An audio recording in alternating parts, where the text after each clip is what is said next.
김성환의 시사야.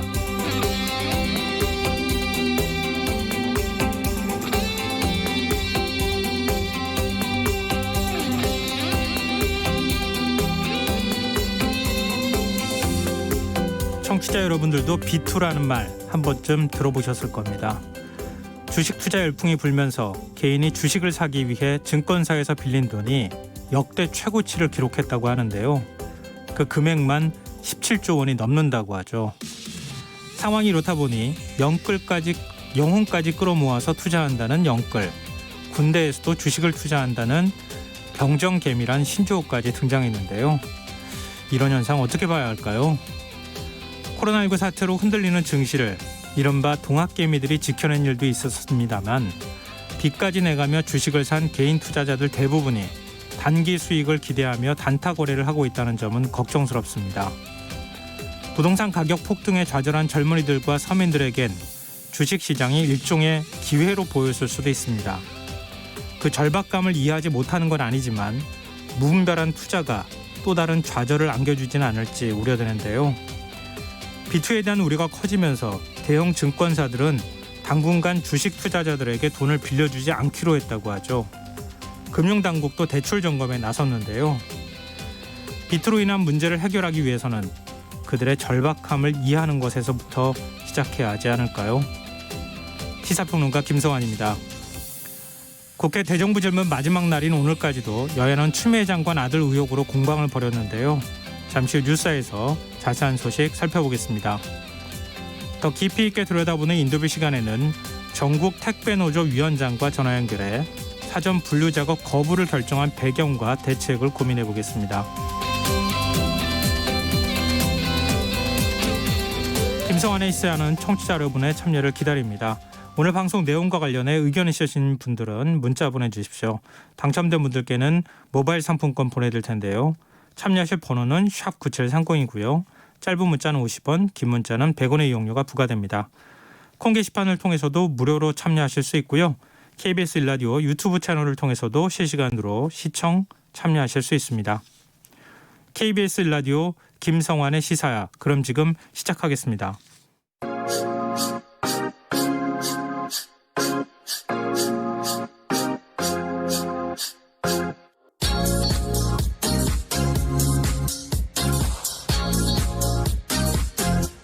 KBS 1라디오 김성환의 시사야.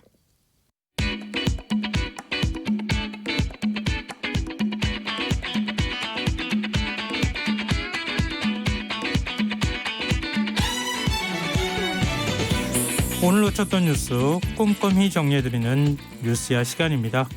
곽재훈 프레시안 기자 스튜디오에 나와 계십니다. 안녕하세요. 네, 안녕하세요. 네. 신규 확진자 수가 엿새 만에 100명대 중반으로 다시 늘어났다. 그래서 좀 걱정이 있는데요. 오늘도 코로나19 현황부터 좀 살펴볼까요?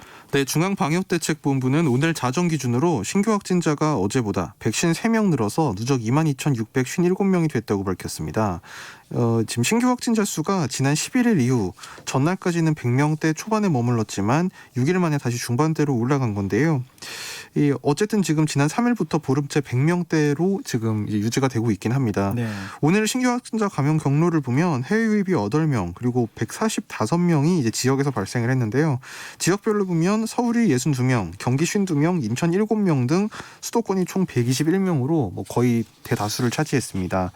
그리고 어제 하루 검사 건수가 13,060건으로 이제 그저께 그러니까 14,254건보다 좀 줄었는데요. 네. 그러니까 보수 진영 일각에서 이제 의혹을 제기하는 것처럼 검사 수를 늘려서 확진자가 많이 나오고 필요할 때는 검사 수를 줄여서 감염자 숫자를 떨어뜨린다. 이제 이런 음모론은 사실이 아닌 게 이제 오늘 이제 검사 결과만 봐도 나오는 거죠. 이제 국민의힘 윤희숙 의원도 비슷한 얘기를 했고 김종인 비대위원장도 검사 수가 너무 검사를 적게 하고 있다. 이런 식의 얘기를 하게 됐잖아요. 김종인 위원장 얘기는 조금 맥락이 다르긴 합니다만 어쨌든 이제 그 보수 진영에서 계속 이제 그런 의심이 있었던 건 사실인데요. 네. 어쨌든 그래서 오늘을 보면 어제보다 검사 수는 한 1,000건 정도 줄었는데 오히려 이제 100명 초반에서 중반으로 올라갔으니까 이제 뭐 그런 의혹은 사실이 아니라는 걸 알 수 있고요. 다만 이게 조금 이제 감염률의 면에서 보면 100명대 중반이긴 하지만 그 검사 건수가 13,000건 정도인데 이제 9월 초에 9월 1일, 2일 때 보면 그때 이제 2만 명 정도씩 검사를 할 때 당시에 200명대 중반으로 나왔을 때 하고 네. 지금 이제 검사자 수 대비 확진자 비율은 그때하고 좀 비슷합니다. 그러니까 조금 경각심을 가져야 될 상황인 건 맞습니다. 이 확진자 수 조절하는 게 가능합니까? 불가능하죠. 근데 왜 물론- 정치권에서 네. 물론 주말 같은 경우에는 이제 그 검사 그건 뭐 건수 늘 그렇게 자체가 해왔으니까. 그렇습니다. 이제 네. 떨어지기 때문에 이제 그런데 근데 또 보면 그 비율로 보면 오히려 주말이 더 높을 때도 있고 그렇습니다. 지금 뭐 이제 개천절 보수 집회 강행하겠다 이제 보수 단체 쪽에서 얘기하고 있는 상황 아니겠습니까? 이런 상황에서 보수 정당 쪽에서 자꾸 그런 의혹을 제기하면 사실로 믿는 분들도 있을 것 같아서 좀 걱정이 되는 상황이에요.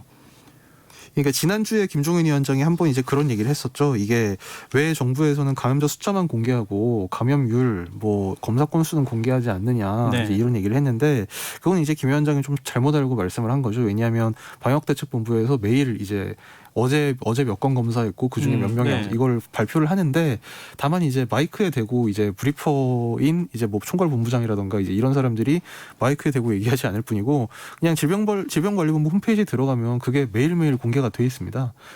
다만 이제 그건 이제 잘 모르고 얘기한 것 같고 이제 그런 이제 이야기를 하면 방역 당국에 대한 신뢰가 떨어진다든지 아니면 이제 그런 어떤 음모론의 재료가 될 수 있기 때문에 이제 그런 점은 좀 유의가 필요할 것 같습니다.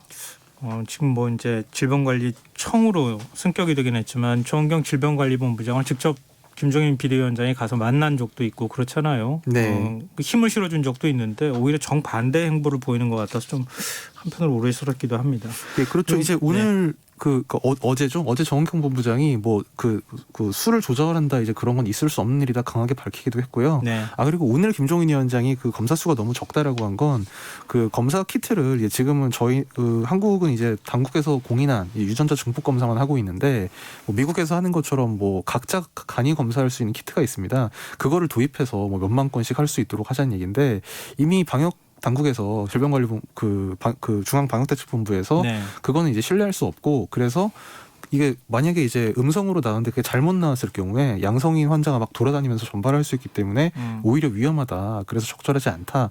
이제 이렇게 좀 설명을 한 상황이라는 걸 전해드리겠습니다. 네. 알겠습니다.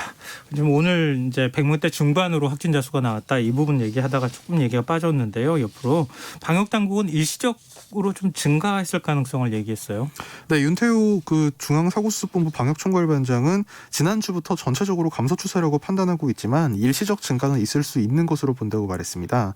윤 반장은 산발적 집단 감염이 발생하는 경우 숫자가 어느 정도 되느냐에 따라서 일시적으로 증가하는 경향이 있다면서 앞으로 환자가 더 늘어날지 여부는 추이를 지켜봐야 할 것 같다 이렇게 설명을 했습니다.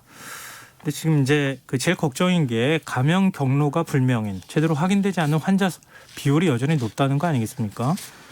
지금 연일 최고치를 경신하고 있어요. 네, 어제 기준으로 최근 2주간 발생한 신규 확진자 가운데 이 감염 경로가 불명인 사례 비중이 25.4%, 그러니까 2,055명 가운데 522명이었는데요. 통계 집계 시작한 이후 최고치를 이제 계속 기록을 하고 있습니다.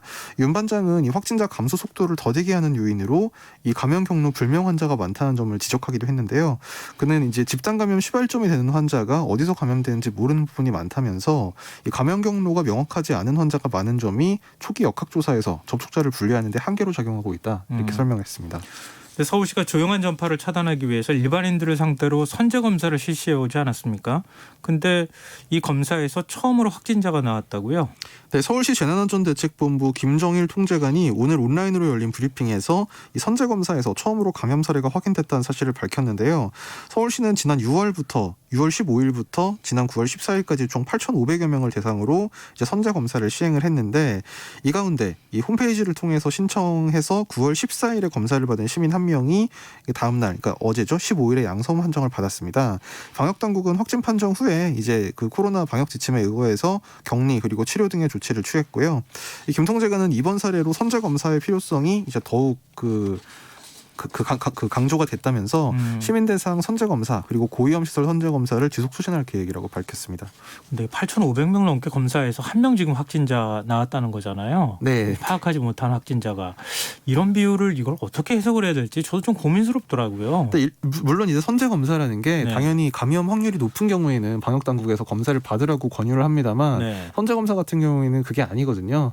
다만 이제 그래서 그런 꼭 검사가 필요하느냐 이제 이런 얘기가 있었는데 이번에 확진자가 나오면서 뭐 그것도 어느 정도 의미가 있다. 뭐 이게 좀 입증이랄까 방증이 좀 된 경우라고 해석을 할 수 있겠습니다. 그러니까 방역당국 서울시 방역당국의 얘기로는 몸에 이상 증상이 있다고 하면 가서 검사 받으십시오. 이런 거죠. 적극적으로 검사를 받도록 지금 권유하고 있는 상황 아니겠습니까? 네, 맞습니다. 예, 알겠습니다. 그리고 지금 방역에 협조하지 않는 사람들이 계속 나타나고 있는데 지금 확진 판정을 받은 한 남성이 방역 당국의 요청을 무시하고 KTX를 타고 이동하다가 붙잡히는 일도 발생했어요. 네, 이거 어제 있었던 일인데요. 네. 그 대구시 등에 따르면 이제 어제 오전 11시 40분부터 오후 1시까지 이 동대구역 그 철도경찰 그리고 방역당국 등이 동대구역에 정차한 KTX 열차에서 확진자인 60대 A씨를 강제로 하체시켜서 보건소 차량으로 대구의료원에 이송하는 일이 있었습니다. 이 서울 마포구 관할 확진 환자인 A씨는 이 오전 코로나 양성 판정이 나와서 보건소 측으로부터 귀가 요청을 받고도 KTX를 이용한 걸로 알려졌는데요. 당시 이제 이 A씨가 탔던 열차 칸에는 다른 승객들도 있었고 방역당국은 A씨와 비교적 가까운 거리에 앉았던 승객도 동대구역에 함께 하차시킨 후에 방역수칙 등을 이제 설명을 해주기도 했습니다. 네, 이렇게 하는 일은 좀 없었으면 좋겠고요. 그리고 지금 일터에서 집단 감염이 일어나면 주변 사람들한테 굉장히 파급 효과가 크지 않겠습니까? 확진자 수, 감염도 굉장히 많이 될 수밖에 없는데 경기도 강명시에 있는 기아자동차 공장에서 지금 집단 감염이 일어났어요. 네, 지금 오늘 오후까지 12명이 발생한 걸로 확인이 되고 있는데요. 기아자동차 광명 소아리 공장에서 지금 이제 처음에 이제 용인 수지구 신봉동에 사는 그 40대 직원 A씨와 그 A씨의 아내 및 10대 자녀 2명이 어제 처음으로 확진이 됐고 이어서 군포시에서도 이 동료 직원 2명이 또 안산에서도 5명이 확진 판정을 받는 일이 이제 어제 있었습니다. 이 보건당국은 A씨가 확진 판정을 받은 직후 그 16일 오후부터 그 소아리 1, 2 공장과 엔진 공장 등 대부분의 생산 라인 가동을 중단하도록 했고요. 또 회사 동료와 가족 등 이 밀접 접촉자 151명을 분류해서 진단 검사를 진행 중입니다. 이제 그래서 검사를 해보니까 오늘 오후에 이 30대 익산 19번 환자가 익산시에서 확진이 돼서 이제 이 환자를 마지막 이 환자가 이제 12번째 환자였고요. 이분을 포함해서 이제 4명이 용인, 5명이 안산, 그리고 2명이 군포에서 이제 각각 양성 판정을 받았습니다. 지금 확진자가 발생한 지역이 넓어가지고 좀 걱정이 되네요. 근데 지금 방역당국은 장례식장에서 전파됐을 가능성에 대해서 조사를 하고 있다고요? 그러니까 처음 확진 판정을 받은 이 A씨 같은 경우에 동료 직원 가족상에 조문하러 다녀온 뒤에 이제 증상이 나타난 걸로 알려졌는데요. 특히 해당 장례식장에는 A씨 외에도 상당수 직원이 다녀온 걸로 알려져서 지금 그 방역 당국도 그렇고 회사 측에서도 상당히 우려가 큰 상태라고 하는데 다만 이제 뭐 꼭 장례식장이라고 그 결론을 내린 건 아니고 뭐 공장 내부에서 감염이 일어났을 가능성도 지금 방역 당국이 열어놓고 조사를 하고 있습니다. 방역 당국은 지금 그래서 좀 아까 말씀드린 대로 밀접 접촉자 150명을 분류해서 지금 진단 검사 그리고 감염 경로와 동선 등을 파악하는 역학 조사를 하고 있습니다. 지난 이제 여름 휴가가 시작됐던 한 8월 이후에 모임과 여행을 통해서 감염될 확진자 수가 300명이 넘는다고요? 네, 중앙방역대책본부에 따르면 가족 지인 간 모임, 여행 등과 관련된 코로나 집단 감염 건수가 총 13건 그리고 관련 확진자가 누적 311명에 달하는 걸로 밝혀졌습니다. 확진자 감염 경로를 보면 모임과 여행에 직접 감염해서 감염된 사례도 149명이나 됐고요. 이들로 인한 접촉 감염, 그러니까 즉 N차 전파라고 불리는 사례가 162명이었습니다. 뭐 주요 감염 사례는 뭐 다 기억하시겠지만 뭐 경기 양평군 단체 모임 뭐 이런 게 있고 이와 관련해서 정은경 방역대책본부장이 오늘 정례 브리핑에서 8월 학예휴가와 방학을 거치면서 여행이나 지인 또는 가족 간 모임을 통한 집단 발생이 다수 보고되고 있다면서 가족의 다른 사람들을 만나는 행위 자체가 감염 전파를 일으킬 수 있다. 그래서 코로나 유행이 지속하는 상황에서는 불효불급한 외출 모임 여행은 연기하거나 취소해달라고 당부를 했습니다. 그럼 추석 명절이 연휴가 다가오잖아요. 네, 추석 관련해서도 이 정은경 본부장의 이 당부가 있었는데요. 이동량이 많아지는 추석 연휴가 2주 앞으로 다가와 위기감이 더 높아지고 있다면서 명절 대이동으로 전국에 코로나 유행이 확산할 수 있는 위험이 큰 상황이라고 이 정보부장이 우려를 했습니다. 그러면서 이번 명절 연휴에는 최대한 귀향과 여행 등 이동을 자제하고 코로나 감염 전파 연결고리를 끊어낼 수 있는 방역 기간으로 여겨달라면서 방역 당국도 책임감을 무겁게 갖고 노력하겠다. 또 그래서 이 국민들에게 모임 여행 등도 연기하거나 취소해달라 이렇게 요청을 했습니다. 네. 지금 그리고 개천절 집회, 한글날 집회에 대해서 우려하는 목소리가 많은데 전세버스 기사들이 노조를 조직하고 집회 운행을 거부하겠다는 뜻을 밝혔죠. 네, 민주노총 서비스연맹 전세버스 연대지부 오늘 결성된 노조인데요. 청와대 앞에서 기자회견을 열고 코로나19 확산 저지라는 국민적 요구에 동참하기 위해 개천절 한글날 상경집회 운행을 전면 거부한다 이런 입장을 밝혔습니다. 이 전세버스 연대지부 노조는 온 국민이 막대한 고통을 받으며 사회적 거리두기에 자발적으로 동참하는 지금 일부 극우단체가 개천절 서울집회를 다시 개최한다고 한다면서 국민과 함께 이를 규탄하며 더 많은 전세버스 노동자들이 운행 거부 선언에 동참하도록 노력할 것이라고 밝혔습니다. 이 전세버스 연대지부 노동조합이 오늘 공식 창립이 됐는데요. 이 노조는 화물 중장비, 택시, 택배 배달 등 모든 운송 노동자들이 자기 조직을 갖고 투쟁해왔지만 전세버스만은 그렇지 않았다면서 코로나19로 관광업계는 파탄 직전이고 전세버스는 70% 이상 운행이 중단돼 기사들이 생존의 위협을 받고 있다 이런 점을 호소했습니다. 그리고 사랑제일교회 정광원 목사가 서울 구치소에서 자신의 유튜브를 통해서 옥중 서신을 공개했어요. 예, 뭐 참 뭐라 말해야 될지 참. 그 사실 이렇게 계속 전해주는 것 때문에 더 이런 걸 공개하는 거 아닐까? 저도 그래서 참 이게 고민이 좀 되긴 했는데요. 네. 아무튼 그래 오늘 유튜브 채널을 통해서 뭐 애국 국민들의 투쟁이 계속될 것이다 뭐 이런 내용을 담은 이른바 옥순서신이라는 걸 공개를 했는데. 뭐 대통령이 직접 나서서 뭐 목사에게 구속을 명령하고 공권력 집행을 언급하는 걸 보니 뭐 이미 북한 1인 독재와 다름없다. 뭐 이런 주장을 하거나 뭐 아니면 뭐 무슨 뭐 또 그 광주 민주화운동을 뭐 광주 사태 같은 충돌이 뭐 불가피하다는 뭐 좀 상당히 논란이 될 것 같은 이제 그런 얘기를 많이 했는데요. 네. 뭐 그러면서 이 8.15 집회에 대해서도 8.15 집회는 법원이 허가해서 이뤄진 합법적 집회였다. 뭐 이런 입장을 밝히기도 했습니다. 방역 대책 철저히 마련했다. 우리는 뭐 교회 그 스스로 폐쇄도 하고 그리고 신도 명단도 우리가 먼저 제출했다. 뭐 이런 식의 주장도 했던데 그것에 대한 판단은 아마 청취자분들이 다 하고 계시리라고 생각하고요. 자, 다음 뉴스로 넘어가 보겠습니다. 문재인 대통령이 오는 23일 새벽 유엔 총회에서 화상으로 기조연설을 할 예정이라고요. 네, 문재인 대통령이 오는 23일 새벽 2시께 그러니까 미국 뉴욕 현지 시간으로는 22일 오후 1시가 되는데요. 그때 화상회의로 열리는 75차 유엔 총회에서 기조연설을 하게 됩니다. 문 대통령의 유엔 총회 참여는 취임 후 이번이 4번째인데요. 청와대 강민석 대변인은 문 대통령은 유엔 총회 첫날 9번째로 기조연설을 하게 된다고 밝혔습니다. 근데 문 대통령이 믹타 의장국 정상 자격으로 대표 발언을 한다고 하는데 이 믹타가 뭐예요? 예, 믹타는 사실 좀 뭐 많이 알려지지 않은 이제 국제 협의체인데요. 네. 이제 멕시코, 인도네시아, 한국, 터키, 호주 요 5나라의 머리 글자를 딴 겁니다. 그래서 MIKTA 이렇게 되는데요. 네. 이 5개 중견국으로 구성된 이제 그 지역 간 이제 그 뭐라고 해야 될까요? 이제 그 지역을 뛰어넘은 이제 그런 중견 국가들의 협의체라고 네. 볼 수 있습니다. 그 이번 유엔 총회에서 그래서 이 문 대통령이 이 믹타 의장국 정상 자격으로 대표 발언을 할 예정인데요. 그 강민석 대변인은 믹타 출범 후에 의장국 정상이 국제 무대에서 대표 발언을 하는 경우는 이번이 처음이라고 설명했습니다. 문 대통령이 어떤 메시지 내놓을지 뭐 좀 공개가 된 부분이 있습니까? 뭐 강민석 대변인에 따르면요, 문 대통령은 이번 기조연설에서 우선 이 코로나19 위기 상황 극복과 기후변화 대응을 위한 국제사회의 연도와 협력을 강조할 예정이라고 합니다. 또 한반도와 동북아 평화를 위한 한국 정부의 노력에 대해서 국제사회의 지지와 관심을 당부할 예정이라고 청와대는 밝혔는데요.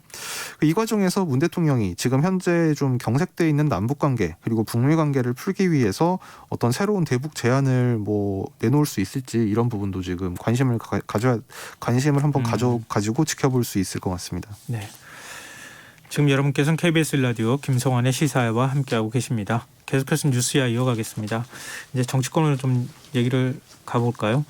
오늘은 국회에서 교육, 사회, 문화 분야 대정부 질문이 있었는데 오늘도 추미애 법무부 장관 아들 관련 의혹을 두고 여야가 공방을 벌였어요. 네, 사실 뭐 어제 경제 분야 하루 빼고 그냥 뭐 마지막 날까지 사실 추미애 장관이 대정부 질문 그러네요. 거의 주인공이었다고 볼 수 있겠는데요.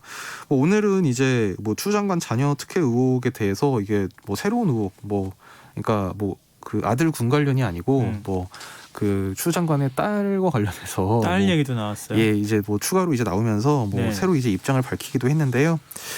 이 추 장관이 그 일단 뭐 그 뭐 아무튼 이제 여러 가지로 해명을 했는데 네. 뭐 좀 이따 이제 자세한 내용을 전해드리겠습니다. 그럼 추 장관이 이전에는 좀 이제 몸을 낮추기도 하고 그랬었잖아요. 야당 의원들이 좀 공세를 펼치더라도 오늘은 상당히 좀 적극적으로 공세를 좀 펼치는 그런 이제 느낌도 받았는데 뭐 예를 들면 황제복무, 타령 이런 표현 나오니까 그 이런 말로 깎아내리지 말아달라 뭐 이런 식의 발언들 하기도 했고 좀 태도가 좀 많이 달라졌어요.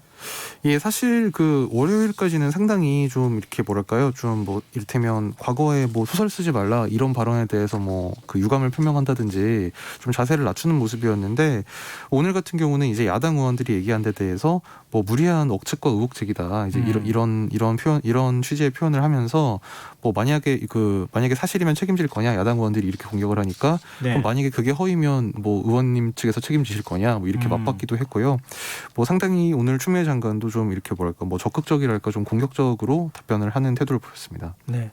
그 신원식 의원이 국민의힘 신원식 의원이 또 다른 주장한 게 있습니까? 뭐 그 부분과 관련해서도 뭐 서로 공방을 벌인 게 있어요.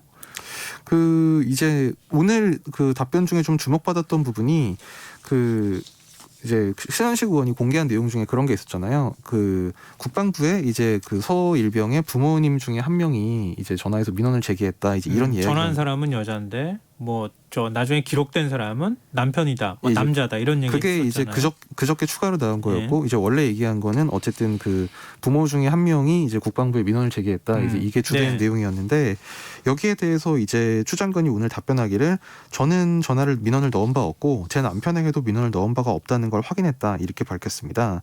또 그래서 이제 그러면 국방부 쪽에 연락을 한 보좌관이 누군지에 대해서 당대표 보좌관이냐 이제 야당 측에서 이렇게 물은 데 대해서 당대표 보좌관은 상관없고 의원실 보좌관이고 당대표가 되기 이전부터 10여 년간 저를 보좌해온 직원이라고 답변을 했습니다. 다만 이제 그 보좌관이 누구에게 전화했는지 들었냐 뭐 이런 구체적인 내용을 묻는 답변에는 검찰 수사 결과를 기다릴 뿐이다 이렇게 얘기했는데요. 네. 이 과정에서 이제 국민의힘 최영두 의원이 그럼 보좌관이 법적 처벌을 받으면 이 추 장관이 책임지겠냐 이렇게 물으니까 좀 이제 안색을 좀 굳히면서 가정을 전제로 국민 여론을 만들어가는데 그 자체가 대정부 질의와 상관없지 않느냐 그러면서 가정을 전제로 저를 추궁해도 뭐 소용없다 뭐 수사 결과로 나오지 않겠느냐 뭐 이런 취지의 답변을 했습니다. 이제 근데 문제는 이제 문제라기보다 좀 눈에 띄었던 점은 이제 자신과 남편 모두 민원을 넣은 바 없다 이렇게 얘기했던 게 월요일 답변 내용과 좀 뭐 달라졌다 할지 좀 진전됐다 할지 그런 내용이었는데요. 월요일에 이제 그 추미애 장관이 나와서 했던 이야기는 뭐 그런 전화를 자신의 보좌관에게 시킨 바 없다 그러면서 그 민원실에 전화한 사람이 누구냐 뭐 본인이냐 남편이냐 이제 야당에서 이렇게 물은 데 대해서 제가 한 사실은 없고 남편이 했는지는 모른다 남편에게 물어볼 형편이 못 된다 뭐 저희는 주말 부부고 뭐 저희 가정은 되게 아들 혼자 집에 있다 뭐 이제 이런 얘기를 했었는데 뭐 어떤 과정을 거쳐서 아마 이제 오늘 같은 경우에는 남편에게 확인했다 이렇게 얘기를 했으니까 뭐 이제 중간에 확인이 된 모양입니다. 네, 뭐 말이 달라졌다기보다는 좀 더 진전된 내용을 얘기했다 이렇게 또 볼 수 있을 것 같은데 어찌됐든 전화한 적은 없다는 거 아닙니까? 네, 맞습니다. 그러면 신원식 의원이 제보를 받았다고 했을 때 그 제보 속에 있는 사람들은 과연 누굴까? 이게 또 궁금해지기도 하고 그러네요. 그리고 국방부는 그러면은 이렇게 본다면 민원실에 누가 전화를 했는지 공식적으로 확인해서 밝히면 되지 않겠느냐 뭐 이런 의견도 있는데 이건 어떻게 해야 돼요?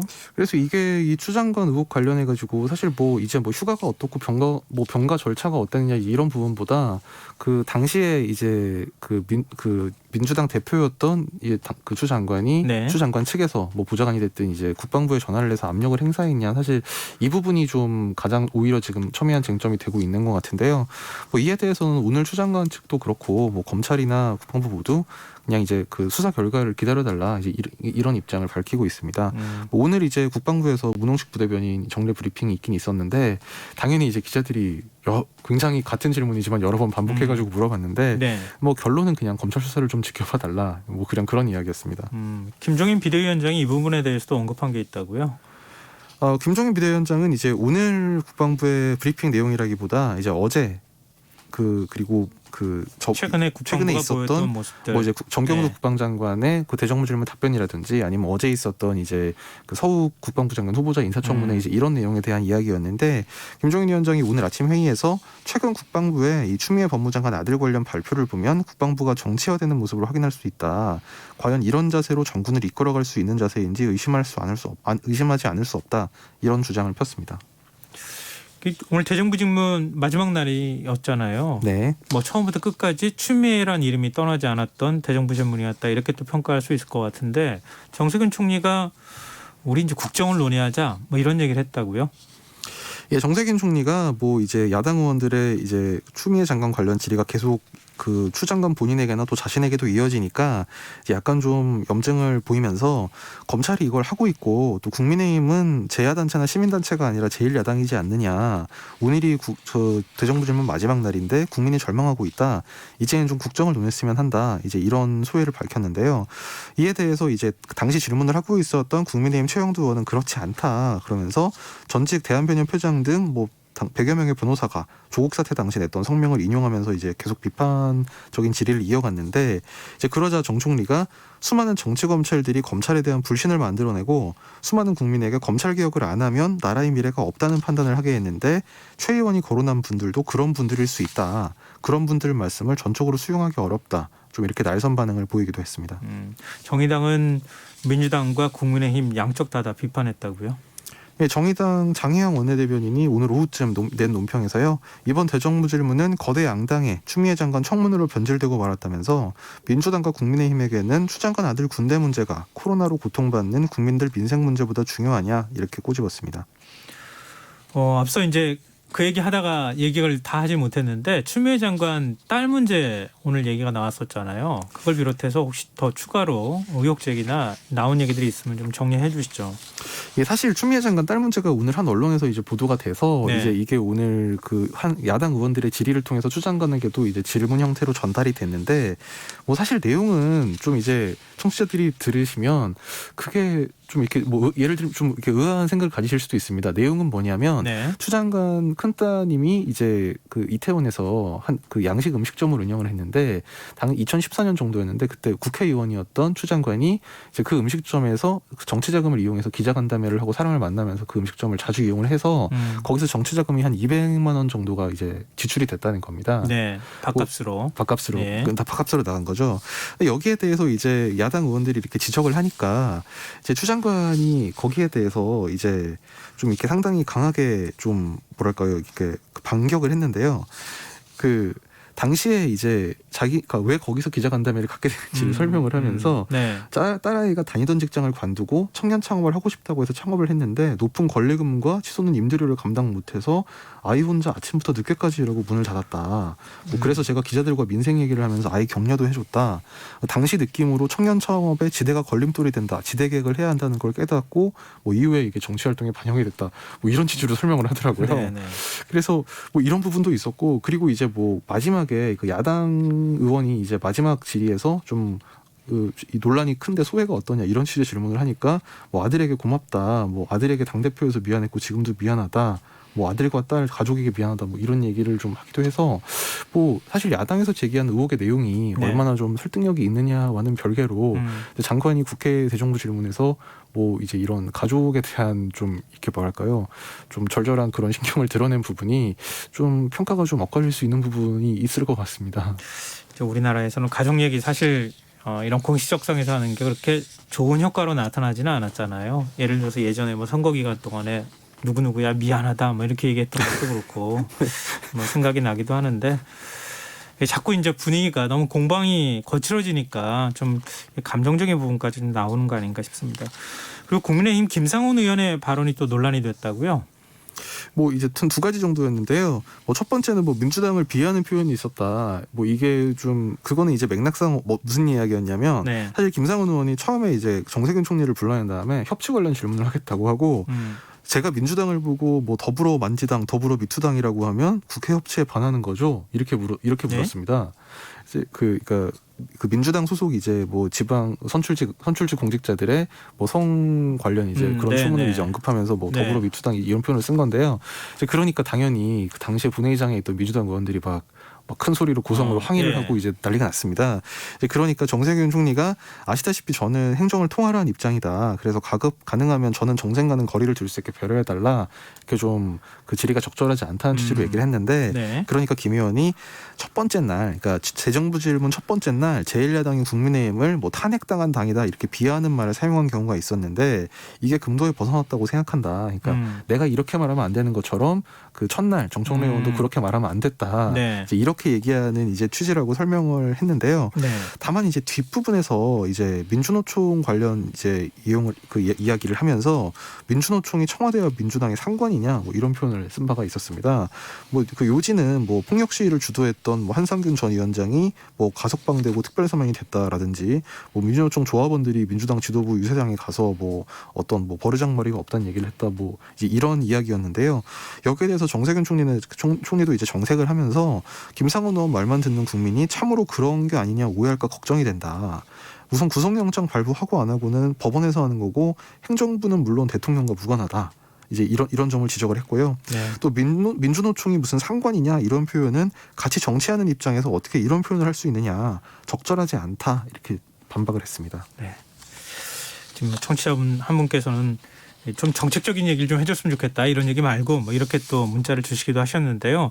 지금 추경 얘기 이건 어디까지 진행되고 있습니까? 지금 심사는 어디까지 뭐 지금 되고 있기는 한 거예요? 네, 심사는 지금 그 상임위를 중심으로 진행이 되고 있고요. 예. 이를테면 오늘 오전 같은 경우에 뭐 복지위에서 이제 그 심사에서 예결위로 넘기는 이제 각 추경 예산의 소관 상임위에서 이제 다 상임위별로 이제 심의를 해서 그 예산결산위원회로 넘기는 절차는 지금 뭐 거의 진행이 됐거나 되고 있습니다. 네. 근데 문제는 지금 막상 이제 내일 예결위가 열려가지고 여기서 지금 홍남기 부총리가 출석한 가운데 이제 종합정책 질의를 하고 이제 추경안을 본격으로 심의를 해야 되는데요. 이 뭐가 쟁점이 될지가 사실 한 일주일 전부터 쭉 나와 있었잖아요. 네, 그렇죠. 통신비 지급하고 그다음에 백신 접종 네, 뭐 그 이런 통신비 거잖아요. 지급 문제에 대해서 네. 여야 간에 지금 입장이 조정된 게 없습니다. 이제 오늘 예결위 야당 간사인 추경 의원이 입장문을 발표를 했는데 이제 그 내용을 봐도 이제 여전히 야당에서는 통신비 2만 원을 삭감을 해야 된다. 그리고 뭐 그 전국민 예방 접종이나 뭐 돌봄 예산 관련 증액을 해야 된다.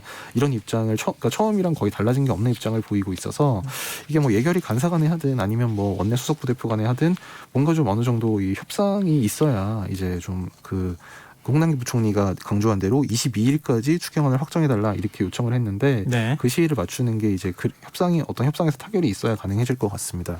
네, 박능우 보건복지부 장관이 이 독감 백신 접종, 그러니까 전 국민 독감 백신 접종에 대해서 입장을 내놨다고요. 네, 박능우 장관이 오늘 복지위에서 이 민주당 의원의 질의에 답변하는 과정에서 이 수요를 감안해 전 국민의 60%까지 접종할 수 있는 물량을 확보했다면서 의학적으로든 수치적으로든 논쟁할 필요가 없다. 60%의 접종 물량을 확보하면 충분하다는 게 전문가의 공통 의견이다. 이렇게 강조를 했습니다. 박 장관은 전 세계 국민 절반 이상 독감 백신을 접종한 나라가 없다면서 우리는 그보다 10%포인트 높였다. 이렇게 강조했고요. 이 전 국민 대상으로 하자는 건 의학적으로 과도하게 비축한 사례라면서 그 이상은 정말 필요 없다는 게 의료계 의견이다. 이렇게 얘기를 했습니다. 네. 지금 전 국민 통신비 2만 원 지원 문제에 대해서 열린민주당에서 또 반기를 드는 뭐 이런 일까지 벌어져서 지금 어떻게 예산 심의가 이루어지는지 좀 지켜봐야 될 것 같습니다. 그리고 마지막으로 하나만 더 살펴보죠. 국민의힘 쪽에서 이 지금 무소속이죠. 권성동 의원을 복당시켰어요. 네, 오늘 국민의힘 비상대책위원회 오늘 비공개회의에서 갑자기 이 권성동 의원 복당 신청안이 가결이 됐다고 이제 결과 브리핑에서 발표를 해가지고 네.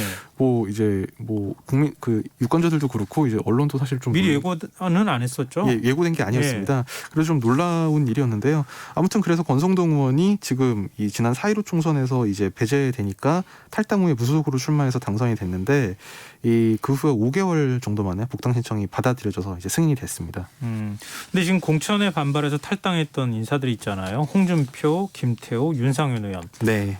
어떻게 되는 거예요?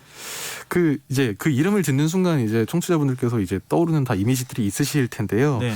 지금 그래서 사실 생각해 보면 이제 김종인 위원장은 이제 당을 안정시키는 게 먼저다 그러면서 무소속 의원들의 복당에 대해서 좀 거리를 둬왔는데 네. 이번에 권성동 의원만 좀 선별적이랄까 선제적으로 좀 받아들여진 이유가 네. 아무래도 뭐 사실 지금 저도 이제 재택근무만 하고 있어가지고 취재는 잘 안 되고 있는데 아무튼 뭐 그 넷의 어떤 인물 그 평가를 봤을 때 뭐 권성동 의원 같은 경우에는 뭐 개파로 보나 성향으로 보나 다른 의원들에 비해서 좀 뭐 논란을 일으키는 이제 이런 일이 좀 적고 특히 이제 뭐 홍준표 의원 같은 경우에는 이른바 이제 그 태극기 세력과의 연관성이 지적이 되고 있고 뭐 윤상현 의원, 김태우 의원 같은 경우는 뭐 윤상현은 원래부터 친박이었고 김태우 의원은 뭐 이명박 정부 총리 지명자이긴 했지만 이른바 신친박으로 꼽혔던 이제 분이라서 어떤 그런 개파적인 면에서 당내에 좀 분란을 야기할 소지가 있다. 반면에 권성동 의원 같은 경우는 원래 친이계 출신이어서 지금 이제 김종인 위원장이 주도하고 있는 뭐 당 주류 세력과 좀 융합될 가능성이 뭐 그나마 좀 높은 편이고 뭐 이미지도 상당히 좀 점잖은 편이고 이제 어떤 그런 면이 좀 고려된 게 아닌가 싶긴 한데요. 아무튼 그건 제가 좀 더 알아보도록 하겠습니다. 근데 좀 반발이 있을 것 같긴 한데요. 더 후속적인 얘기가 나오면 저희가 전해드리도록 하겠습니다. 오늘 뉴스 여기까지 하겠습니다. 지금까지 곽재훈 프레시안 기자였습니다. 고맙습니다. 감사합니다.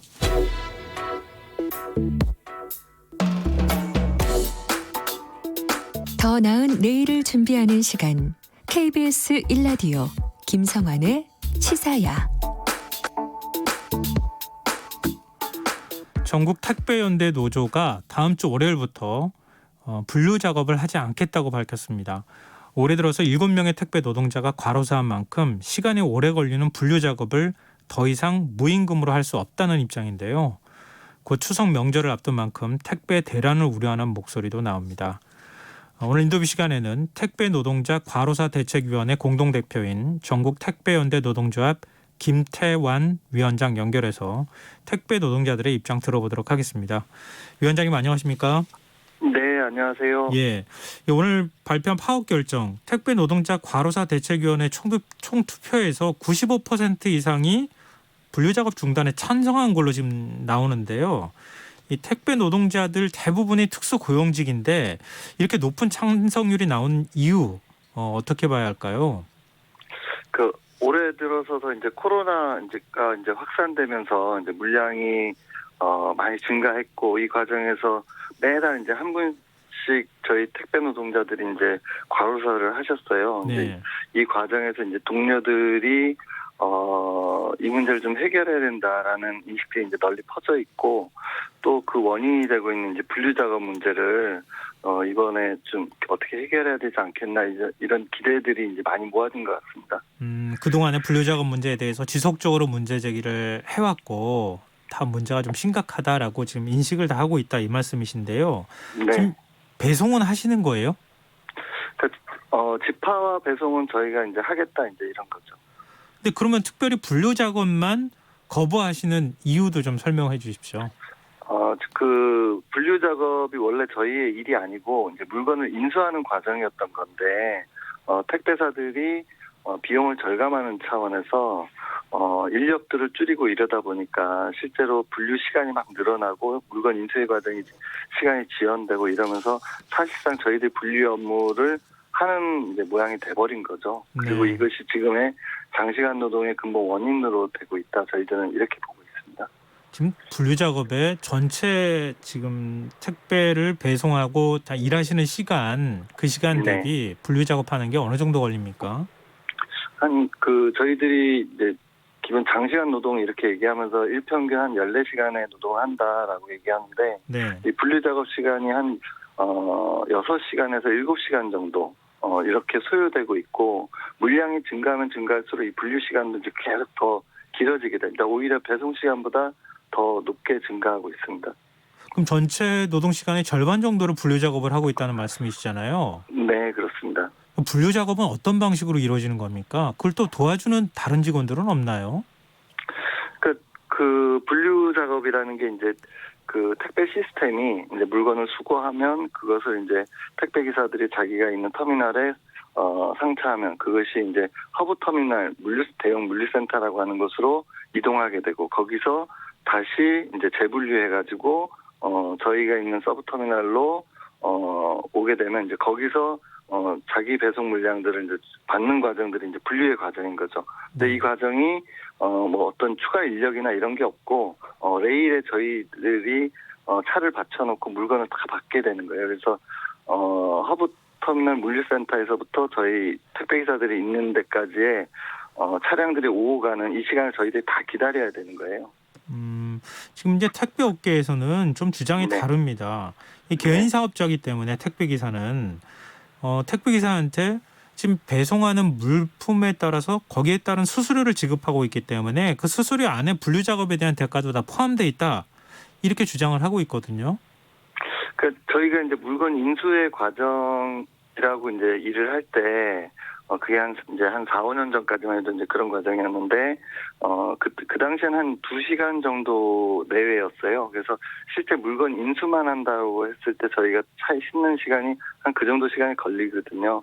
그래서 이 분류 작업에 대한 문제 그 당시에는 이제 첨예하지 않았었습니다. 네. 근데 비용 절감의 차원에서 택배사들이 이제 인력들을 줄이고 이제 이러면서 차들이 이제 지연해서 도착하게 되고 이러면서 분류 시간이 2시간에서 뭐 3시간, 4시간, 5시간 지금 7시간까지 이제 늘어지고 있는데 만약에 이제 택배 수수료에 포함돼 있다면 이렇게 시간이 늘어나는 과정에서 저희 택배 수수료도 올라가야 되는데 거꾸로 택배가 이제 시작되고 나서 저희 택배 기사들의 수수료는 단 한 번도 오른 적이 없고 오히려 이렇게 거꾸로 이제 내려가는 과정이었어요. 그래서 회사가 얘기하는 분류 비용이 저희 수수료에 포함돼 있다고 한다면 도대체 얼마가 포함돼 있고 그런 것인지 저희들이 봤을 때는 하나의 변명거리에 불과하다 이렇게 보고 있습니다. 최근에 코로나19 사태 이후에 물류가 많이 늘어나지 않았습니까? 네. 어느 정도 늘어났습니까? 코로나 시기를 거치면서 물량이 거의 뭐 한 20-30% 늘었다고 하는데 현장에서 느끼는 거는 그거보다 조금 더 높고요.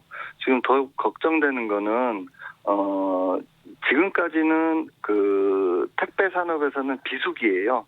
이번 추석서부터 다음 이제 설 때까지가 이제 성수기예요. 네. 그 성수기에는 한 20-30% 정도 더 느는데 이번에 또 그 코로나 시기라 그래갖고 추석 귀향하지 않으시고 이제 선물 더 많이 배송할 것 같은 이제 분위기라 네. 정말 이제 어마어마하게 늘어날 것이다. 저희들은 이제 이렇게 예상하고 있습니다. 근데 그렇게 물량이 늘어나도 그러니까 실제로 이 손에 만지는 수입은 크게 증가하는 게 없다는 말씀이신 건가요? 저희들이 건당 수수료를 받기 때문에 네. 많은 물량을 배송하면 이제 그만큼 수익은 높아지겠죠. 근데 수입은 높아지지만 분류 작업에 대한 들어가는 시간도 훨씬 더 길어질 수밖에 없는 상황이다. 그렇죠. 네. 택배 업계에서는 2010년인가요? 분류 작업도 택배라는 이 근로에 포함돼 있다. 이런 대법원의 판례가 있다. 이런 얘기를 하고 있는데 실제로 이런 네. 판례가 나온 적이 있습니까? 예, 근데 그 판례 내용은 그 택배사와 택배 노동자 사이의 판례가 아니고 그 택배사와 대리점 소장들 간의 이제 판례예요. 그리고 대리점 소장 이제 사업주잖아요. 네. 그리고 그 판결문의 내용 안에 들어가서 보면은 대리점 소장들이 택배 기사들한테 분류 작업비를 주지 않은 조건에서 택배사에게 분류비를 따질 수 없다. 이런 식의 내용들이 있는 거죠. 그래서 사실상 택배 노동자들과 택배사와의 관계에서 판결을 하게 된다면 저희들은 이제 다른 판결이 나올 수밖에 없다. 이렇게 생각하고 있고 네. 이것이 이제 택배 산업이 이제 막 성장하는 과정에서 한 10년 전에 오래된 일이고 그 당시에는 실제 이 분류 작업이 쟁점도 아니었고 저희들은 이제 인수의 과정으로 한 2시간 안팎으로 일하던 거라 그 당시에는 이게 별 큰 쟁점이 아니었었습니다. 근데 지금 좀 궁금한 것이요. 네. 택배 기사분들이 보통 이제 그 대기업이 보통 이렇게 회사들을 갖고 있으니까 그 대기업 네. 본사하고 직접 계약을 맺을 것이다 이렇게 생각을 하는데 그런 건 아닌 건가 보죠? 그러니까 예전에 그 택배 산업이 시작할 때는 그 택배사의 직영들이 많았죠. 직영들이 많았었고, 그러니까 노동자로서 이제 돼 있었고, 그것이 한번 이제 위스탁 계약을 하는 특수고용 노동자의 관계로 한번 바뀌었고, 최근에는 그 사이에 간접 계약으로 대리점이 중간에 끼이는 형태로 전체적으로 이제 변화됐다 이렇게 볼 수 있습니다. 그러면 지금 계약 관계가 훨씬 더 복잡해졌고 문제를 해결하는 방식도 훨씬 더 힘들어지는 거 아닌가요? 맞습니다. 그래서 택배사들이 책임을 안 지고 책임을 회피하는 형태로 계약 관계가 계속 변경되었죠. 근데 택배 산업이라는 것 자체가 실질적으로는 택배사에 의해서 모든 게 그 업무들이 지휘되게 돼 있어요. 그래서 택배사가 지휘하지 않으면 실제로 전국적 네트워크망을 갖고 있는 이 택배가 정상적으로 원활하게 돌아갈 수 없는 거죠. 그래서 이런 계약 관계의 그 복잡함은 사실상 택배사가 책임을 회피하기 위해서 계속 그 변경시켜 온 거다. 저희들은 이렇게 이해하고 있습니다. 전 문재인 대통령이 지난 14일 택배 노동자들 임시인력 충원에 대해서 언급한 바가 있고요. 지난 10일에는 국토교통부에서 이 인원을 좀 분류 인력을 늘려달라 이런 택배업계에 요청을 또 하기도 했는데 현장에서는 전혀 움직이지 않았던 거예요. 그 이후에. 그러니까 이것뿐만 아니라 이제 그 정부의 움직임뿐만 아니라 저희들이 뭐 계속 이제 언론 기자회견도 하고 요청도 하고 했는데 아직까지 택배사에 그런 답이 없는 거고 당연히 이제 현장에서 전혀 달라진 게 없는 거죠. 근데 일부 택배업계에서는 국토부가 공고한 택배 종사자 보호 조치안에 대해서 물류 작업 인원을 투입하는 대신에 택배 물량을 제한하는 방안을 검토 중이다라는 얘기도 있는데요. 이런 움직임에 대해서는 어떻게 보십니까? 그러니까 공짜로 그 분류 작업을 하는 게 저희 업무의 절반을 차지하고 그리고 이제 건당 수수료를 받는데 택배 산업이 시작하고 수수료는 오히려 늘 하락해 왔고 이런 상황을 그대로 두고 이제 물량만 줄이겠다고 하는 거는 저희들은 뭐 2번, 3번 주기는 그런 발상이다 이렇게 생각하고 물량을 줄이기 위해서는 보다 근본적인 대책들이 함께 마련돼야 된다 이렇게 생각하고 있습니다. 네, 이 청취자분들 그런 의문을 갖고 계시는 분이 있는 것 같아요. 보니까 지금 의견도 주시고 계시는데요. 택배 물량이 늘어나면 건당 수수료를 받기 때문에 수입도 늘어나는 거 아니냐. 노동시간이 비록 길어진다 하더라도 이렇게 생각하고 계시는데 실제로 택배 물량이 늘어나서 수입이 들어온다. 그걸 100이라고 가정하면 개인 사업자이기 때문에 관리 비용이나 이런 것들이 있을 수 있잖아요. 그걸 빼고 난 실제 수입은 얼마 정도 되는 겁니까? 그러니까 저희들이 이제 그 택배사에서 외부로 이제 발표하는 이제 그 택배사들이 얼마 번다 이런 자료들이 있는데 그 자료들은 저희들의 이제 임금이라기보다는 개인 사업자로 돼 있다 보니까 그건 이제 매출로서 이해하는 게 맞고요. 그러면 실제 비용은 어느 정도 드냐면 저희들이 차를 사고 뭐 차를 유지 관리하고 이런 것까지 모든 것을 일체 다 비용으로 지출하고 있어요. 그래서 그런 걸 다 빼고 나면 사실상 절반 정도. 그리고 노동 시간에 비해서는 최저임금에 못 미치는 금액을 벌고 있다 이렇게 볼 수 있는 거죠. 그러니까 수수료를 100 정도 주면은 50% 정도는 이제 수입으로 가져갈 수 있는데 실제로 네. 일하는 시간이 13시간에서 길게는 16시간씩이나 되기 때문에 시간당 임금으로 따지면 거의 최저임금 수준밖에 안 되는 수준이다. 네, 그게 못 미치죠. 네. 근데 지금 이제 택배업계 측에서는 만약에 이 분류 작업에 인원을 충원을 해서 더 많은 인원을 쓰게 되면 운임 단가가 올라갈 수밖에 없고 결국 소비자들이 택배 비용을 더 많이 부담해야 된다 이런 주장을 하고 있는데 여기에 대해서는 어떻게 보세요? 그거는 이제 한 측면만을 강조하면서 이제 우리 소비자들을 그 기만하는 얘기다 이제 이렇게 생각을 하고요. 네. 실제 지금 택배업계의 택배 요금 문제와 관련해서는 백마진이라고 하고 그리고 뭐 리베이트라고도 할 수 있는 이 문제가 정말 심각한 문제로 되고 있어요. 그래서 소비자들은 2,500원에 우리가 택배비다 이렇게 공지를 하는데 실제 그 업체들과의 계약에서는 1,700원, 뭐 1,600원 뭐 이렇게 계약을 하는 거죠. 네. 그리고 이거에 대해서 문제 제기라면 그거 뭐 포장비다 뭐 이렇게 변명을 하는데 국토교통부가 이제 조사한 결과에서도 이거를 이제 바로 잡으면 택배 가격을 현재 2,500원 그대로 두고서도 700원 정도의 택배기사 수수료 인상 효과가 나타난다 이런 발표를 한 적도 있습니다. 코로나19 이후에 택배사들의 영업이익이 많이 증가했습니까? 네, 그 CJ 대한통운 이제 택배 절반의 물류를 점유하고 있는 이제 CJ 대한통운의 경우를 보면 지난해 영업이익이 한 670억 정도 됐었습니다. 근데 이제 올해 들어서 코로나 요 시기를 맞이하면서 2분기에만 800억 정도의 영업이익을 냈어요.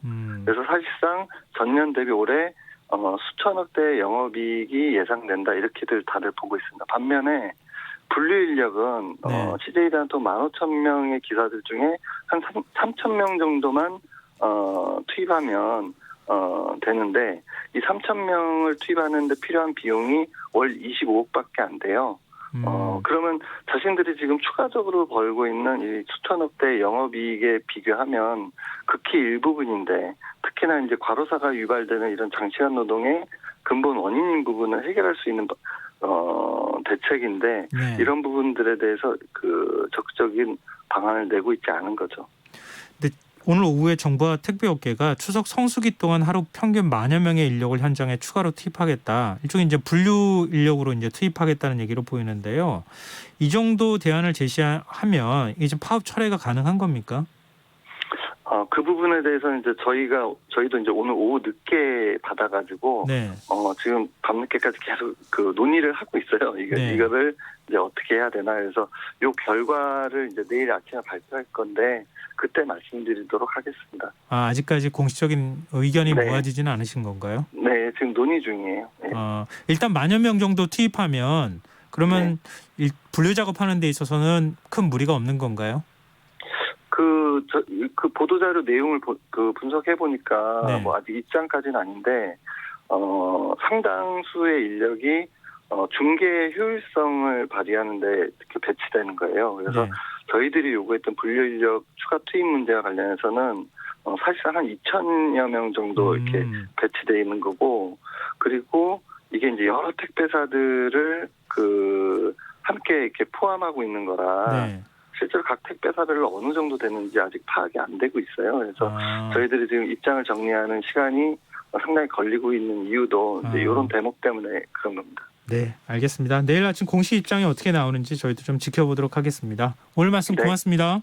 네, 감사합니다. 네, 지금까지 전국 택배연대 노동조합 김태완 위원장이었습니다. KBS 라디오 김성환의 시사야 1부 순서는 여기서 마무리하겠습니다. 더 스미스의 Please Please Please Let Me Get What I Want 들으시고요. 전 11시 정각 2부에 다시 오겠습니다. Good times for a change. See the look I've had can make a good man turn bad.